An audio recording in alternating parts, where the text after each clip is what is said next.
And Beck leads Carson Hansen and company out. And the opening play is right down the middle. Going for the home run. It's Ascullen. Brett Ascullen is down inside the 10.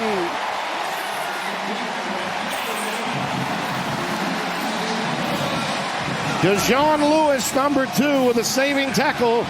61 yards on the opening play. Brett Ascullen right in the middle of the... Hansen, the lone setback, trips to the bottom of your screen, looking to the corner, and it's the tight end, Bramer. Touchdown.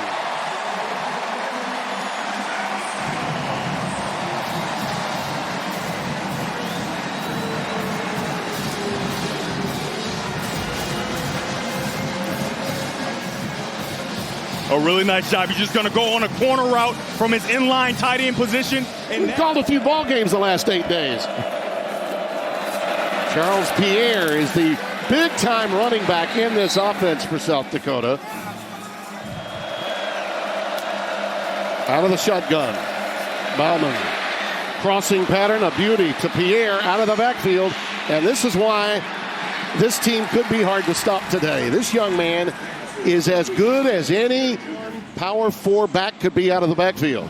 Yeah, and if you're in a third and long situation, you want to have a veteran quarterback. Take a look at the running back there, Pierre. He's there. He sees no protection responsibility because he's an older guy. He gets out quickly, and now you can get that ball out to the check down even though there's pressure in your face, and he picks up a really nice gain.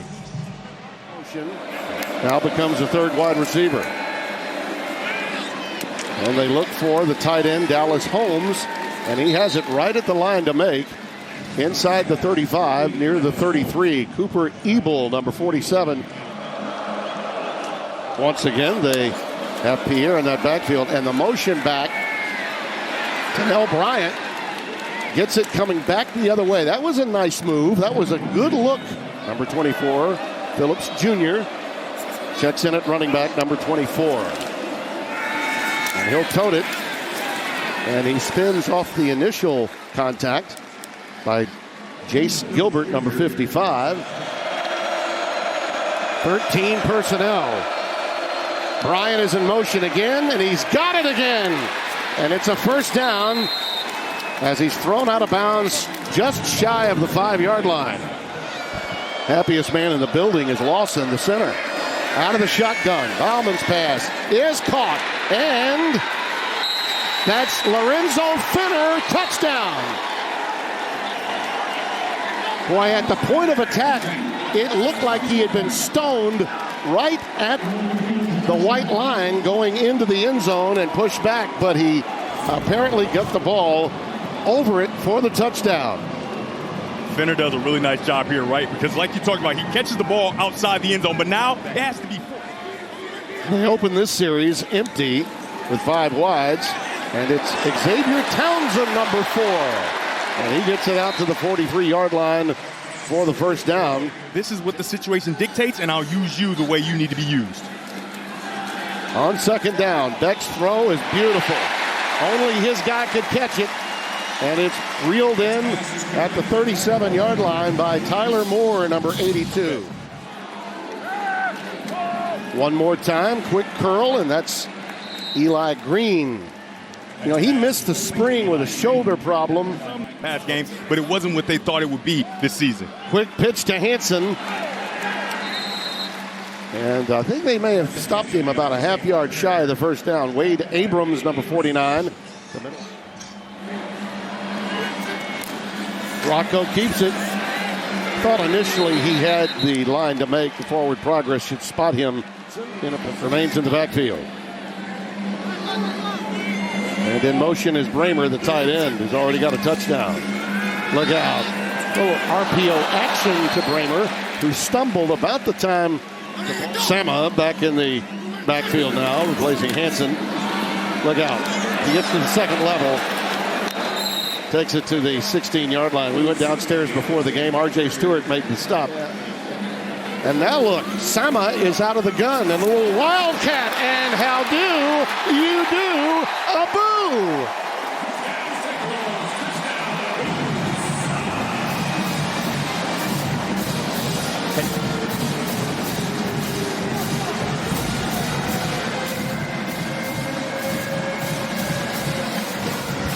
You can see Abusama, they sneak him into the quarterback position, and now you get an extra blocker. Hansen got 4 touches, 3 runs, and 1 catch. That's 1/3 of their production already. And there he goes again. Almost a first down on that carry. Gets out for at least 8 yards. 2 backs now flanking Bauman. L.J. Phillips Jr. and Pierre. And it's Pierre wrapped up this time behind the line of scrimmage by Cooper Ebel. One of the things that John Haycock, defensive coordinator, really prides himself on is getting 3rd down and 11. Pierre in the backfield, stays into block. Bauman again, corner route, and that one is caught inside the 25 at the 23 by Martens. The sure-handed one out of Cumberland, Wisconsin. What an outstanding job. They say, hey, okay, we think we had a completion before, but we'll just go and take Martens with the slot fade down the field and another combat catch up and above to make it, and that's a first down for South Dakota. Working over Caleb Bacon, number 26, had him isolated against the...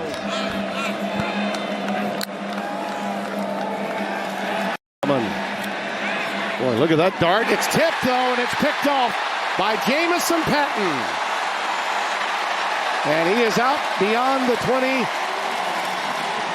They rule him out at the 26-yard line. A hard luck interception on what is a difficult throw. Rolling to your right. Yes. For a left-hander, not an easy pass to make. Tips and overthrows, Tim. Say it with me. Tips and overthrows. Tips and overthrows. When the ball is tipped in the middle of defense, that's when all those interceptions. Bowden was having quite a day. Well, Rocco's now 6 for 6 on his first 2 drives. And Carson Hansen forges ahead past the 26. With Hansen in the backfield. A couple of tight ends, too, 12 personnel. And look at that. Sneaking out, Gabe Burkle. Add him to the list.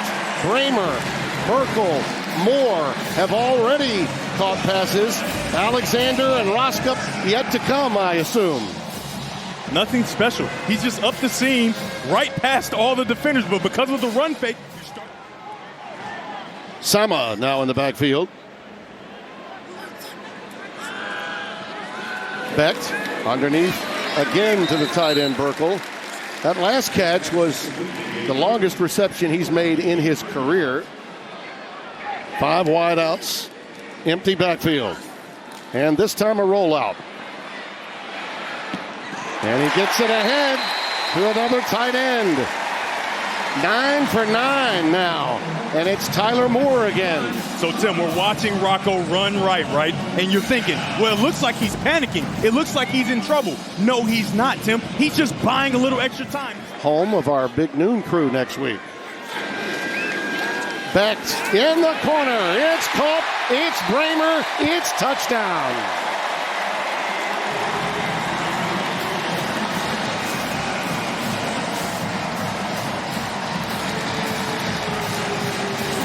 Ten for 10. And Devin Rocco is just doing it again. They put a tall defensive back out there, 6'4", but guess what? 6'7" is just a lot bigger. He goes over the top and doesn't even. Lower end of a lot of very close football games throughout this series. Always competitive, though. Charles Pierre out of the backfield, and once again, that secondary smells a screen anytime they see it. And a fantastic defensive move. Surgis that time, the sophomore, Drew Surgis, coming up to make the tackle. Does such a nice job of assessing what's happening and then shooting the gap, making sure he gets. They're having productive plays on first down, and then on third down, they're 3 for 3, 100%. And you know, Rocco Becht is 10 for 10, and I think he just changed that to 11. Yeah. Yeah, I think he's been rolling nothing but 11s and 7s so far today. Carson Hansen stays in the game but moves flanked out. So they're empty with 5 wides. Beck's going to run for it. And I think he got it.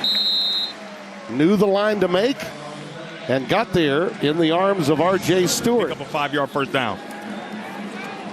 And this pass is taken inside the 50 to the 48 by Bramer.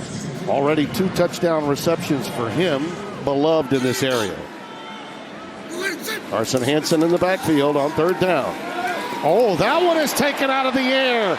Yet again by a tight end. This one, Burkle, I thought that one had a chance to be picked. Of Rocco Becht enough. You got to have strength to get that ball in there with minimal space. Eskelson on the receiving end this time. You see that got a little teacup formation there with the 3 wide receiver set to the wide side of the field. Becht tucks it, takes it to the 10. 22 of 30 a year ago.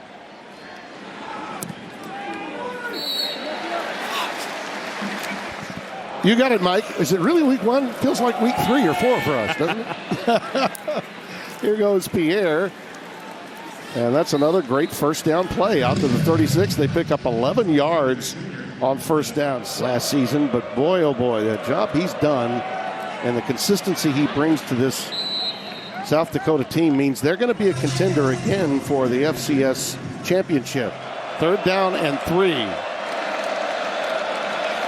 South Dakota's been very successful in moving the ball up and down the field. They've just had a few mistakes. An interception really hurt him. Tyson Bowes comes away with that. 2nd down and 7. Another one inside. That's a good look-in pattern to Pierre. They get the first down, so the clock stops. I'm not ambidextrous. I'm just messed up. 2nd and 10. Bowden loops it out to Phillips. L.J. Phillips.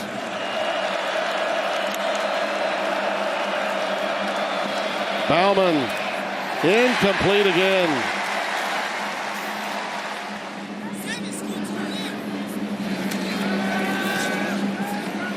Quick curl and catch by Benjamin Bremer.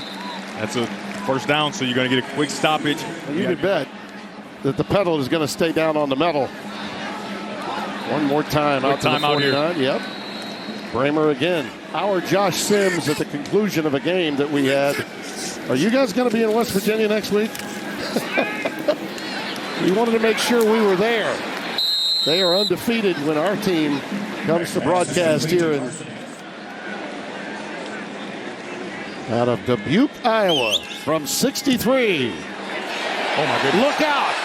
Oh my Look goodness. out!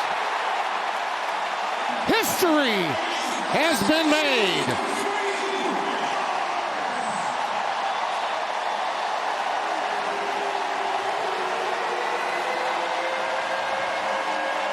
Incredible. So it's the longest in Iowa State history. It's the longest in Jack Trice Stadium history. And it had a little bit more to go, Tim. Did it ever? That interception probably is the difference in this game being a 2-score and a 3-score game right now. That's a beautiful pass, just rifled right past the defenders, and Zach Whitty, he's now calling them, the former tight ends coach. Upper Iowa D2 got the job done as a player and as a coach in Fayette, Iowa. Gets it out to Pierre this time. High spiraling punt. Oh, he fielded that at the 1-yard line. That was a 59-yard boot, but maybe this is the reason why he fielded it. Look at this. Look at this. Flora. 99 yards for Aiden Flora. Got it going last week for the Cyclones with one. His second of the year. Let's see if he got in. Man, that would have been nice if it had just been able to have been upheld as a touchdown. Bremer picking up right where he left off. 3 wides to the bottom of your screen. Becht, crossing pattern, caught. Burkle, first down. Is it touchdown? Give it to him. Gabe Burkle out of Cedar Rapids, Iowa, with his first touchdown catch. Got it going last week for the Cyclones with one. His second of the year. Let's see if he got in. Yeah, he did. So if he gets a body part in the end zone, the ball does not have to go inside the pylon, right? You get the extension of the pylon outside, out of bounds. So if they 5-yard area in the flats, and so he thinks he has that short throw, but he doesn't have it like he was having it in the first half. Tyler Ebel with another beautiful booming punt. Here's Flora again. Do you think he wants to atone for stepping out? Do you think he wants to atone for stepping out? Do you think he wants to atone for stepping out? Oh, what is next? My goodness, what a run. Flora needs a drink. He needs to drink a Gatorade, some electrolytes. He is getting a lot of work in this second half. Yeah, get that man some oxygen. I mean, these are the ones you do feel, by the way. Is that it's not Connor Moberly that's coming in. It's Alex Mansky, freshman. And he's going to carry it here on first down. Down to the 10-yard line. Algona, Iowa is an all-stater, 4-star recruit, big-time talent, no question. And here they come with Townsend around the end. And in, touchdown. Now that didn't take long. Xavier Townsend takes it in for 6. On these jet sweeps, you got to have an edge to fit. It can affect you. And then one mistake begets another mistake, and you're off to a shaky start. Pierre to about the 20, maybe the 21-yard line. The good thing for a program like Texas, however, Phillips is in the backfield, and he gets out beyond the 25 to the 27-yard line of the Texans in the 2025 draft. And as we come back to live play, Dylan Lee is in the backfield, and he's stopped behind the line of scrimmage. And with more on these two, here's Josh Sims. He also is a really good quarterback coach. I wouldn't be surprised if he's not in the NFL coaching quarterbacks at some point. Mansky ushers himself out of bounds. Okay. Troy Davis would be the other guy. Okay, you got Troy Davis, I got Montgomery. No, I think it is Montgomery. I'm just saying the only other option is Troy Davis. And how good is he for Detroit, man? Oh, that two-headed monster. Indeed. Mr. E-Will is. Boy, Xavier's been wide open all day, hasn't he? Here he is again. Townsend hit hard as he just makes the line to make at the 31-yard line. A gain of 11. 41-7 lead as we open play in the fourth quarter. And Dylan Lee will carry it. Good cutback. Gets ahead for about 4 yards on the play. Speaking of, that's the team that took one on the chin to a really improved Georgia Tech team at home at Folsom yesterday.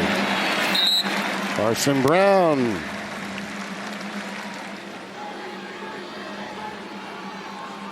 Dylan Lee, the redshirt freshman from Gilbert, Arizona, getting some much-needed playing time. Kind of hard to get out there when you got guys like Abu Sama and Carson Hansen. Lee. Give credit to South Dakota. You know, this defense being run by Billy Kirch.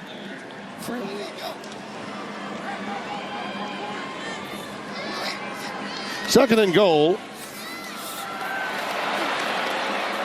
Look at him go. Is he in there? Yeah, he is.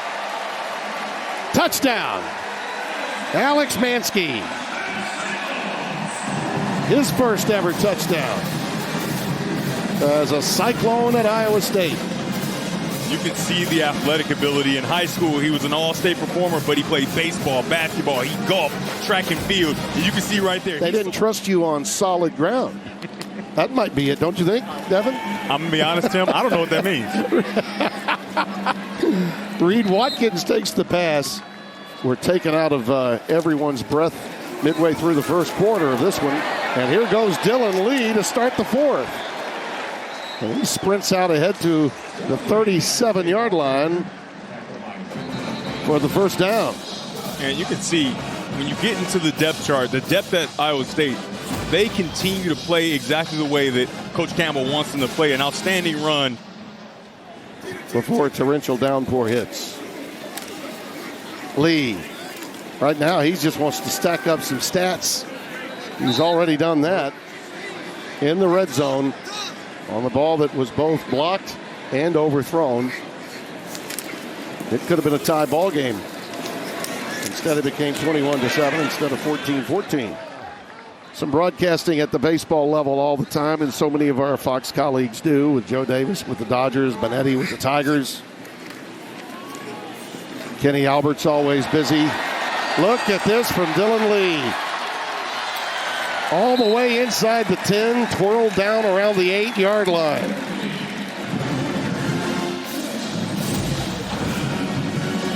Tim, I'm just telling you, Dylan Lee, he's a redshirt freshman. He's saying, hey, listen, I can handle it as well. Make this a 3-back rotation. Take out the balance and the ability to stay on his feet and continue.